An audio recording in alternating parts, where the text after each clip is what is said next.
All right, let's get right into it. We're going to talk about one of the most famous, most used, and yeah, most argued about supplements out there, creatine monohydrate.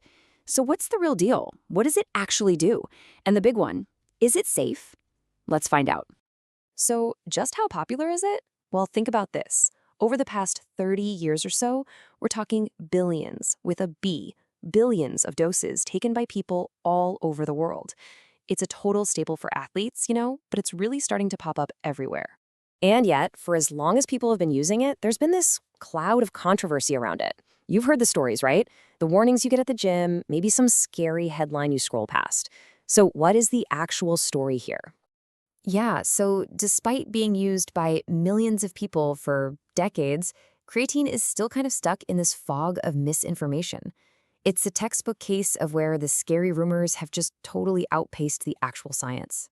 And listen, these aren't just little rumors. We're talking about some really serious claims that it'll destroy your kidneys, that it causes awful dehydration and cramps. Some people have even tried to link it to cancer. These are the major fears, and we're going to tackle them right now. So here's the most important part. We're not going to go by what some guy at the gym said. We're going to look at what more than 3 decades and over 680 peer-reviewed studies have to say about it. It's time to cut through the noise and separate the facts from the fear. Okay, let's do this. Let's put these myths right under the microscope. We're going to walk through each of the big safety concerns one by one and see if they actually hold up when you look at the real evidence. So this right here, this is the core of the biggest fear, the whole kidney damage thing. And really, it all boils down to a simple misunderstanding of one word, creatinine. See, your muscles use creatine for quick energy. A totally normal, natural byproduct of that is creatinine, which your kidneys then filter out. So it makes sense, right? If you take more creatine, your body makes a little more creatinine. A routine lab test might show this little bump, but in a healthy person, it's not a red flag for kidney damage. It's just a sign that you're using more creatine. That's it. It's a classic case of a misunderstood lab result. And boom, this slide just lays it all out. Nice and simple. The scientific consensus on all the big fears. Kidney damage in healthy folks? Nope, the evidence just isn't there. Dehydration and cramps? Funny enough, the research actually points the other way. Creatine might actually reduce your risk of cramping. And cancer? There are literally 0 human studies that support any kind of link. The only thing that has any real scientific weight is some mild stomach upset, and that usually only happens if you take a massive dose. So for most people, it's a total non-issue. And just to put the final nail in the coffin on the safety question, here it is. This is the official word from the International Society of Sports Nutrition, one of the top authorities in this field. They've reviewed all the data, and their conclusion couldn't be more clear. For healthy people, creatine is safe. Period. Okay, so we firmly established that this is one of the safest supplements you can take. Now that we've got all that out of the way, let's get to the fun part. What are the actual proven benefits that make this stuff so popular to begin with? This is creatine's claim to fame, right? For decades, it's been the go-to for athletes who want that extra edge. But what does that edge really look like? Let's check out the numbers.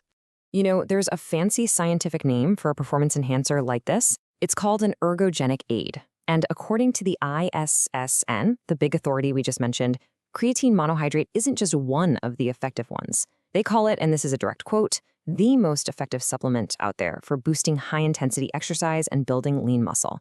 That is a huge statement. So what does most effective look like in the real world? Let's run through it real quick. First up, we're talking about a massive 8 to 14% increase in your maximal strength and your performance in the weight room. Next, for those really explosive, all-out efforts, sprints, heavy lifts, studies show a 5 to 15% jump in your pure power output. And what's the end result of all that extra work? Well, it pays off. We're talking an extra 2 to 4 pounds of lean muscle in just 4 to 12 weeks compared to someone who's just training without it. But, this is where the story gets really interesting. For so long, we all just thought of creatine as a muscle supplement. But the newest research is showing that its benefits go way beyond the gym and right up into our brains and how we age. Seriously, the range of benefits is pretty wild. We now know that our brains use creatine for energy too, which can sharpen your memory and focus, especially when you're stressed out or haven't slept well. For older folks, it's becoming a huge tool to fight against that natural muscle and bone loss that comes with age. It even helps prevent injuries and makes you less sore after a tough workout. It's really shifting from being just a gym supplement to something that helps with your whole body's resilience. So, okay, we've busted the myths, we've seen all the cool benefits. If you're thinking, maybe I should try this, how do you do it the right way? Well, it's actually super, super simple. Okay, 3 easy steps. First, just stick with plain old creatine monohydrate. It's the one that's been in almost all the studies, it works, and it's usually the cheapest. Don't get fooled by fancy marketing for newer, more expensive types. Second, look for a third-party testing seal on the label. That just means an independent company has verified that what's supposed to be in the bottle is actually in there. And finally, the dose, 3 to 5 grams a day. That's all you need. That whole loading phase with huge doses you might have heard about, totally not necessary. And just a couple last tips here. If you find it upsets your stomach a bit, just take it with a meal. Super easy fix. And obviously, if you already have any kind of kidney condition, you absolutely need to talk to your doctor first. That's a must. And that whole water weight thing, don't even worry about it. Creatine pulls water into your muscle cell, which is a good thing. That's not the same as feeling bloated. This quote just nails it. It perfectly captures the massive shift that's happening in science right now. Creatine is going from being seen as this niche thing for bodybuilders to what many experts now believe is a key nutrient for modern life, something that supports our muscles, our brains, and our overall health as we deal with the stresses of everyday life and aging. So I think the big takeaway here is that the whole conversation around creatine is changing, and changing fast. What started out as a simple tool to get stronger in the gym is now being recognized for these incredible effects on our brains, how we age, and how we recover. It really makes you wonder, doesn't it? As we keep learning more, is creatine going to stop being seen as just a supplement and start being seen as an essential nutrient for a healthy life?